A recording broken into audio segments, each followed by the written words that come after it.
बिस्मिल्लाहिर्रहमानिर्रहीम अस्सलाम वालेकुम। Welcome back to my channel Zunaira designs.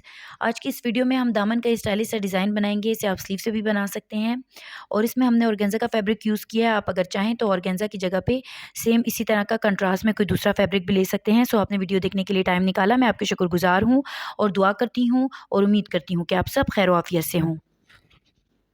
सो यहाँ पे हमने डिज़ाइन बनाने के लिए ऑर्गेन्जा का फैब्रिक लिया हुआ है। आप इसकी जगह पे कोई सिल्क का फैब्रिक भी यूज़ कर सकते हैं। सो इसकी लंबाई 14 इंचज़ है और इसकी चौड़ाई तकरीबन 24.5 इंचज़ है।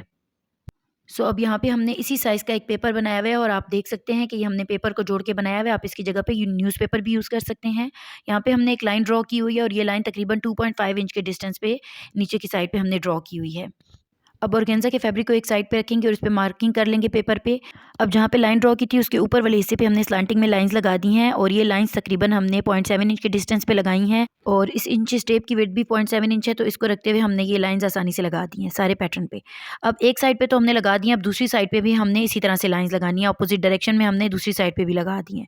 ठीक है, तो इस तरह से एक पैटर्न सा बन गया। अब नीचे की साइड पे हमने डिज़ाइन बनाना है। सो अब नीचे की साइड पे हमने 2.5 पे जो लाइन लगाई थी उसका हमने हाफ लेके एक और लाइन लगा दी है। ठीक है, अब यहाँ पे हमने डिज़ाइन बनाना है। सो उसके लिए हम कोई भी शेप ले सकते हैं। यहाँ राउंड शेप हमने बनानी है। सो हमने प्लेट ली हुई है। अगर आपके पास इस साइज़ की ना हो तो आप हार्ट पेपर पे भी ये शेप बना सकते हैं और इसकी विड्थ तकरीबन 4.3 इंचज़ है। सो अब यहाँ पे हम अपना डिज़ाइन बना लेंगे। सो 0.7 इंच के डिस्टेंस पे हम ये रखेंगे। पहले नीचे वाली लाइन पे हमने फुल रख देना है, जैसे इस तरह मैं आपको वीडियो में बता रही हूँ, और इसके साथ साथ हम ये राउंड शेप जो है ये ड्रॉ करते जाएंगे। सेमी सर्कल्स इस तरह से बनाते जाएंगे और फिर इसी तरह पूरे में बना देंगे। सो इस तरह से ये हमने कंप्लीट कर लिए हैं। अब इसके ऊपर भी हमने डिज़ाइन बनाना है। सो हमने इस तरह से बनाना है कि ऊपर वाली लाइन पे अब हम ये प्लेट रख लेंगे इस तरह से, जैसे वीडियो में मैं आपको बता रही हूँ, और फिर इसे ड्रॉ कर लेंगे इसी तरह से, जहाँ तक ये प्लेट आ रही है इस तरह से इस लाइन तक। अब दोबारा से रखेंगे इसी तरह इसके साथ, सेम इसके साथ मिला के, और फिर से ये ड्रॉ कर लेंगे और इसी तरह से ये सारे ड्रॉ करते जाएंगे। सो इस डिज़ाइन के ऊपर भी सेम इसी तरह का एक डिज़ाइन बनता जाएगा। सो इस तरह से ये हमने बना लिया है। अब इस तरह से इसके कॉर्नर्स भी हम सेट करते जाएंगे। सो अब यहाँ पे ये जो नीचे वाली शेप है इसमें हम थोड़ा सी चेंजेस करेंगे। हम यहाँ पे इस तरह से कर्व वाली शेप बनाएंगे, जैसे वीडियो में मैं आपको बता रही हूँ, सब में इसी तरह बना लेंगे। सो इस तरह से ये शेप्स हमारी रेडी हो गई हैं। अब इसमें हमने एक और लाइन ड्रॉ की हुई है। यहाँ पे तकरीबन 4 इंच के डिस्टेंस पे यहाँ पे हमने एक लाइन लगाई हुई है। अब इस लाइन पे हम मार्किंग करेंगे। सो 6 इंचज़ पे हम मार्क लगाते जाएंगे। पूरी लाइन पे इसी तरह से 6 इंचज़ पे मार्क लगा देंगे। आखिर में भी 6 रह जाएगा। सो यहाँ पे हम लाइन्स ड्रॉ कर देंगे। इस तरह से ये लाइन्स हमने ड्रॉ कर ली हैं। अब यहाँ पे जो 6 इंच पे हमने लाइन लगाई है, हम इसका सेंटर ले लेंगे, यानी 3 इंच पे एक डॉट लगा देंगे और इसके साथ एक ट्रायंगल की शेप बना देंगे, एक तिकोनी सी शेप बना देंगे इस तरह से, जैसे वीडियो में मैं आपको बता रही हूँ, ये देखें इस तरह से। अब यहाँ पे भी इसी तरह से इसका हाफ ले लेंगे और फिर इधर भी एक शेप बना देंगे इसी तरह की। यानी यहाँ पे ये जो ब्लॉक्स हमने बनाए हैं इनमें हमने ये ट्रायंगल्स बनानी है, इसी तरह से हम ये बनाते जाएंगे। अब यहाँ पे भी हाफ लेके और इस तरह से लाइन ड्रॉ करके और ट्रायंगल्स बना देंगे। सो इस तरह से ये तिकोनी शेप्स हमने बना दी हैं। अब यहाँ पे इस पेपर को हम उल्टा करके इस तरह से रख देंगे और इसके साथ जो ऑर्गेन्जा का फैब्रिक था हमारे पास वो हम इसके साथ रखेंगे और इसे हम स्टिच कर लेंगे। इस तरह से ये हमने स्टिच कर लिया ऑर्गेन्जा के फैब्रिक को इसके साथ, और अब हम इस पे स्टिचिंग करेंगे। सो यहाँ पे स्टिचिंग करने के लिए हमने एंकर थ्रेड लिया हुआ है और डबल करके इसे बॉबिन में फिल कर लेंगे और फिर इसके साथ साथ हमने स्टिचिंग करनी है। जो शेप्स हमने बनाई हैं पहले ये स्टिच कर लेंगे और फिर लाइनिंग्स भी, और आखिर में फिर वी शेप को हम किसी और कलर के धागे से स्टिच कर लेंगे। अब यहाँ पे हमने नीचे एंकर थ्रेड को डबल करके डाला हुआ है। सो ये हमारे पास पैटर्न है। अब यहाँ से हम स्टिच करना शुरू करेंगे और ये जो कर्व शेप हमने बनाई हुई है इसके साथ साथ हम स्टिच करते जाएंगे।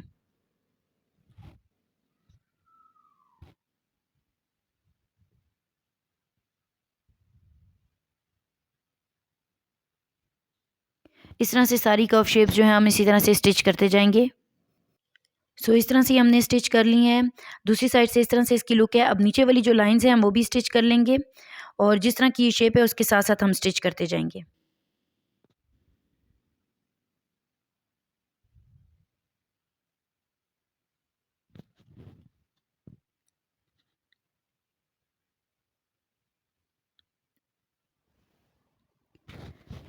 इसी तरह से ये पूरे पैटर्न पे बना लेंगे।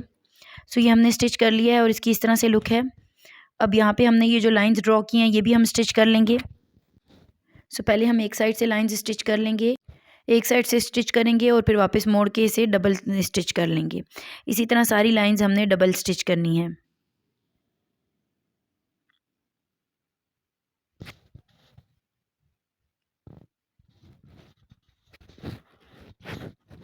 इस तरह से हम सारी लाइंस स्टिच कर लेंगे। सो हमने ये कर ली हैं, एक साइड से देखें ये सारी लाइंस हमने स्टिच कर ली हैं। अब दूसरी साइड से हमने लाइंस स्टिच करनी है। सो उसके लिए हमने थोड़ा डार्क पर्पल कलर का एंकर थ्रेड लिया हुआ है और इससे हम स्टिचिंग कर लेंगे।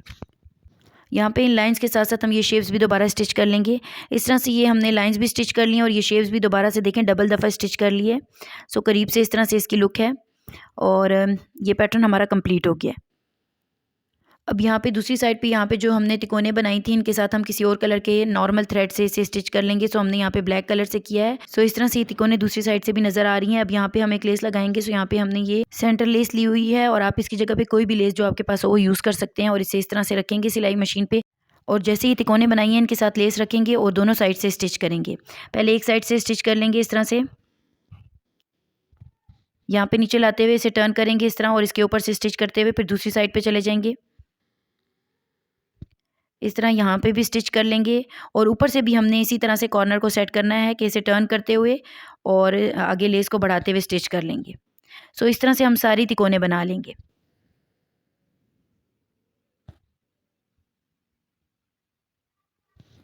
सो इस तरह से हमने स्टिच कर ली हैं। अभी जो नीचे डिज़ाइन बनाया है इसके साथ भी हम लेस लगा देंगे।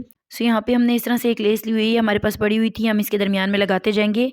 थोड़ी सी फ्लेक्सिबल लेस होनी चाहिए ताकि इजीली जो है इन कर्व्स पे लग जाए। इसे हम इस तरह से सेट करके रखेंगे और फिर इसी तरह से स्टिच करते जाएंगे। सो देखिए यहाँ पे हम इस तरह से रखेंगे और इसके साथ साथ स्टिच कर लेंगे।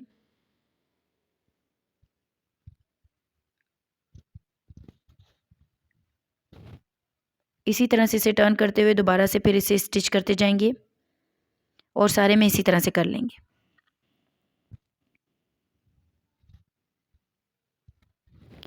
सो यहाँ पे भी हमने ये लेस लगा दी है। अब यहाँ पे दूसरी साइड से हम पेपर रिमूव कर लेंगे। सो इस तरह से पेपर हमने रिमूव कर लिया है। अब इसे हम कट करेंगे। सो काविया की हेल्प से हम पहले नीचे वाले एजेस जो हैं वो कट कर लेंगे। जो धागे से हमने स्टिच किया उसके साथ साथ हम काविया से इसे कट करते जाएंगे। देखें यहाँ पे हमने धागे के साथ साथ जो फैब्रिक है उसे कट करना है। सो इस तरह से हम कट करके और फैब्रिक हटाते जाएंगे और सारे को इसी तरह कंप्लीट कर लेंगे। इस तरह से ये देखें हमने कट कर लिया है और इसके एजेस हमने क्लियर कर लिए हैं। अब यहाँ पे ये तिकोने भी हमने कट करनी है। सो इसे हम सीज़र की हेल्प से कट कर लेंगे। ठीक है, इसके जो धागे हैं वो काविया की हेल्प से इतने अच्छे से कट नहीं होंगे, इसलिए हम इसे इस तरह से सीज़र से कट कर लेंगे। सो ये इस तरह से हमने कट कर लिया है। अब यहाँ पे हम लाइटर की हेल्प से इसके एजेस सिक्योर कर लेंगे। इस तरह से इसे हमने सेट कर लिया है। बाकी की सारी तिकोने भी हम इसी तरह से कट करके सेट कर लेंगे। इस तरह से सारे डिज़ाइन को हमने इसी तरह से सेट कर लिया है। सो यहाँ पे इन ट्रायंगल्स में से जो ये फैब्रिक निकला था इसे हम ज़ाया नहीं करेंगे, इसे भी हम स्लीव्स के फैब्रिक में यूज़ कर सकते हैं। इस पे हम पाइपिंग लगा सकते हैं या कोई भी लेस लगा के इसे डिज़ाइन में यूज़ कर सकते हैं। सो अब यहाँ पे ये जो हमने ब्लॉक्स बनाए हुए छोटे छोटे जो ब्लॉक्स हैं इनको भी हमने कट करना है। काव्या की हेल्प से इसे हम कट कर लेंगे। सो यहाँ पे हमने इस तरह से कट करेंगे कि एक ब्लॉक को यहाँ से देखें जैसे हम शुरू कर रहे हैं कट करेंगे ना, इसके बाद जो अगला ब्लॉक होगा उसे कट नहीं करेंगे। फिर उसके बाद हमने अगले ब्लॉक को फिर कट करना है और इसी तरह से हमने ये एक लाइन कंप्लीट कर लेंगे। ये देखें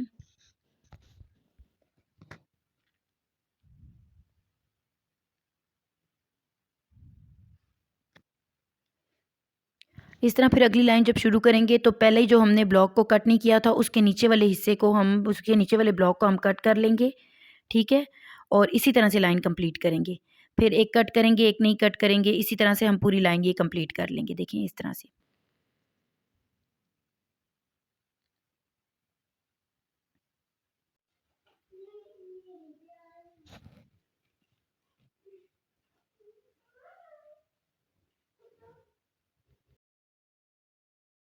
सो अगली लाइन भी इसी तरह कंप्लीट करनी है कि जहाँ से हमने फैब्रिक निकाला है जो एम्प्टी ब्लॉक है उसे छोड़ के दूसरे ब्लॉक को हम इस तरह से फैब्रिक निकालेंगे और पूरी लाइन इसी तरह कंप्लीट कर लेंगे फिर। सो इस तरह हमने सारा पैटर्न कंप्लीट करना है। सो इस तरह से ये सारा पैटर्न हमने कंप्लीट कर लिया। इसे हम अपनी शर्ट के साथ अटैच करेंगे। देखें इस तरह से इसकी कुछ लुक है। सो ये हमारे पास शर्ट है और शर्ट में हमने इसकी चॉक्स और दामन बनाए नहीं हुए और यहाँ पे हम दामन जो है ऊपर की तरफ फोल्ड करेंगे। सीधी साइड है ये और इसे ऊपर की तरफ फोल्ड करके और आयरन करके सेट कर लेंगे। इस तरह से इसे हमने आयरन करके सेट कर लिया है। अब यहाँ पे ये जो पैटर्न हमने रेडी किया था ये पैटर्न इसके साथ हमने स्टिच करना है। सो इसे इस तरह से हम सेट करेंगे जैसे वीडियो में मैं आपको बता रही हूँ। यहाँ पे हम इस तरह सेट करेंगे कि दामन से इसे थोड़ा सा नीचे करके रखेंगे और यहाँ पे फिर इसकी तिकोने जो हैं ये स्टिच कर लेंगे। सो चौक सी साइड से भी पैटर्न को अटैच कर लेंगे और हम इसी तरह दामन की साइड से भी अटैच कर लेंगे और ये दरमियान में जो ब्लॉक्स बने हुए हैं इनको भी हम स्टिच कर लेंगे। सो इस तरह से ये पैटर्न हमने शर्ट के साथ अटैच कर लिए है। इसकी चॉक्स हम बाद में बनाएंगे, लेकिन ये ओवरऑल लुक है इस डिज़ाइन की। सो इस तरह से ये डिज़ाइन हमारा कंप्लीट हो गया और बहुत ही प्रिटी सा डिज़ाइन रेडी हुआ है। आप लोग भी ज़रूर ट्राई करें। सो ये थी आज की वीडियो। अगर वीडियो अच्छी लगी हो तो थम्स अप दें और हमारे चैनल को सब्सक्राइब करें। सो मिलते हैं नेक्स्ट वीडियो के साथ। तब तक अपना बहुत ख्याल रखें और दुआओं में मुझे भी याद रखें। ओके, अल्लाह हाफिज़।